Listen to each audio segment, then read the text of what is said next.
Well, thank you all very, very much indeed for coming. Can you hear me clearly at the back? I hope so. If you cease to do so, please shout or throw something at me.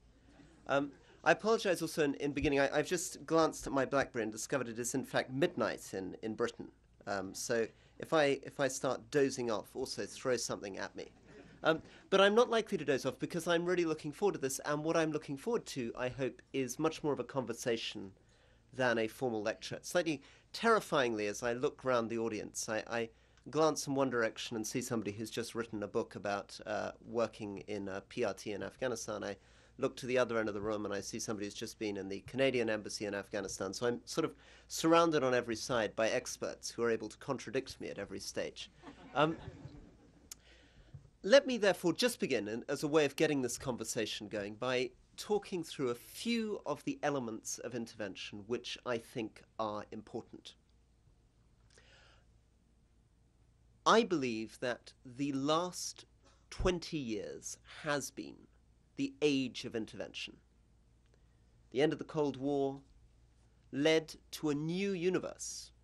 I remember as a young infantry officer in the British Army, aged 18, in 1991, serving in an army that had no idea really what it was doing. Many of the officers with whom I'd serving had never seen action. In fact, my regiment had not been in action since the Korean War, the early 1950s.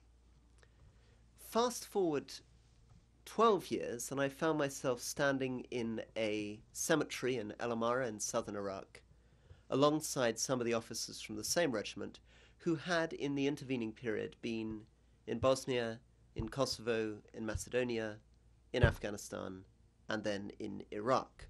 It was something that was almost unimaginable. I actually left the military believing that we would never go to war. I felt that we were rehearsing for a play that was never going to get put on.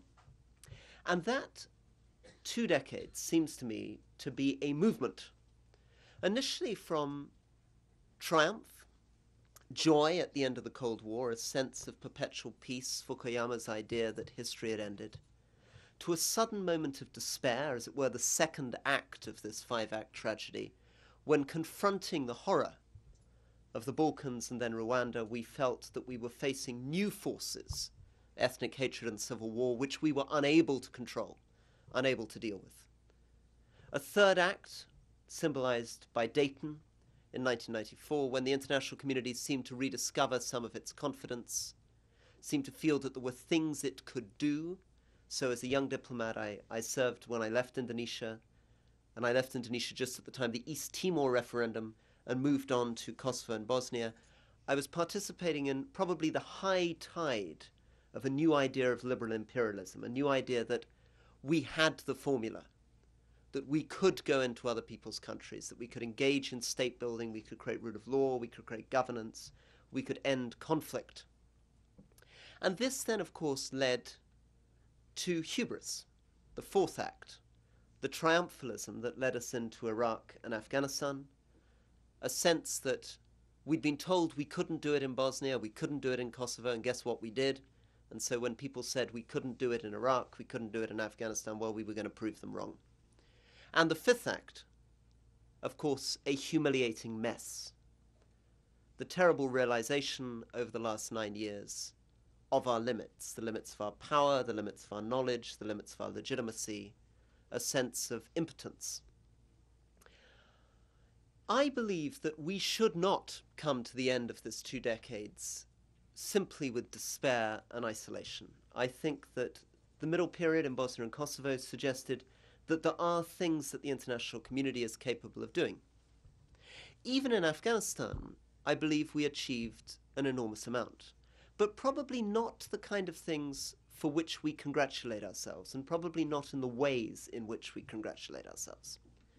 The story when I arrived in Afghanistan at the end of 2001, beginning of 2002, was that we weren't doing enough, that we'd taken our eyes off the ball, and by 2003 people were saying we'd been distracted by Iraq. The story was we hadn't brought in enough troops, we hadn't brought in enough money, and as a consequence we had handed over too much power to human rights abusing warlords. The country was fragmenting, central structures were not emerging. We hadn't done enough. Now, in retrospect, that period from 2001 and 2001 to 2005 looks pretty good today. That very period where we felt we weren't doing enough and the whole thing was a mess and no progress was being made was the very period in which 3 million girls returned to school, in which 85% of Afghans were able to access primary health clinics, in which there was an explosion, for example, in mobile telephony. I was in Kabul last week. It's extraordinary my BlackBerry works better in Kabul than it does in my district of Cumbria in northwest England. All of that stuff, the creation of a central bank, a stable currency, infrastructure investment, happened in that first 3 to 4 years. And we continue to boast about it today. So when people say, it's not as bad as you think in Afghanistan, we got 3 million more girls in school, they're really talking about what happened in 2003, 4, 5. However, we became frustrated.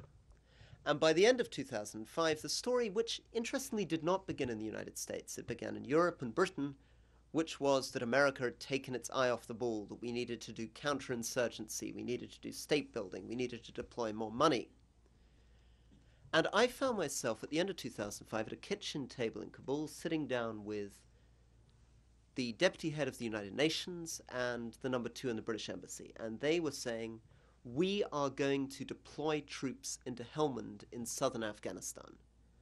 And I was horrified. And I said, why on earth would you want to do that? At that stage, there were 300 American Special Forces sitting in a base in Lashkargah, not doing a great deal. And they wanted to send 3,000 British soldiers down to this province in southern Afghanistan.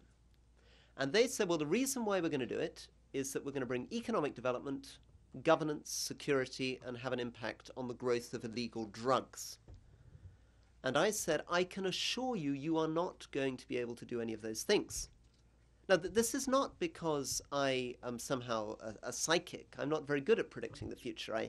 I failed, for example, to predict that Mubarak would fall so quickly. I get a lot of things wrong. But this thing seemed clear to me, not because I knew an enormous amount about the structures of Helmand, but because I had been in Iraq. And I had seen this tendency over the last 2 years. I said, what's going to happen is you're going to go in there, you won't achieve any of those things. And then you will say, the problem is we don't have enough troops, or we haven't quite got the tactics right, or we haven't got enough helicopters. And then you're going to ask for more, and more, and more, and more. And you'll spark an insurgency. There'll be a reaction to you. And these guys said that they would write down on a piece of paper, sign a piece of paper, this is the end of 2005, saying that they would achieve these objectives within 6 months. And if they had not achieved these objectives within 6 months, they would acknowledge that this was the wrong decision and that they would not say, we did not have enough troops, we didn't have enough helicopters, we didn't have enough resources. Of course, what actually happened, come the spring of 2006, is that we began to go from 300 troops to 3,000, to 5,000, to 7,000, to 9,000, to ultimately 32,000 foreign troops holding down an area that contains 3% of the population of Afghanistan. And nothing sustainable was really achieved. My friend Anthony Fitzherbert in 2005 could travel through Helmand province in Afghanistan as a single foreigner safely. He's a man in his 60s, he speaks good Farsi, he's a UN agricultural expert, and he traveled in 2005. I remember him staying in Sangin, Goreshk, Nadi Ali, in areas which are now war zones. Now, there is a huge debate, as you can imagine, about the relationship between these troop deployments and the insurgency that then emerged. Many people believed that the Taliban insurgency preceded these troop deployments, that there was no relationship between the troop deployments and the Taliban insurgency. My experience is that the big Taliban insurgency in Helmand came after the troop deployments. And I suspect, although it's a very difficult thing to prove, that our troop deployments helped to cause that insurgency. It allowed the Taliban to present themselves as fighting for Afghanistan and Islam against a foreign military occupation. It gave them the perfect propaganda tool. If you go on Taliban websites, which is not something I would recommend for everybody in politics and prose of an evening, but if you go on the websites, the basic propaganda message on those websites is, we're against corruption, We're against civilian bombardment. The government in Kabul are the slaves of the infidel, and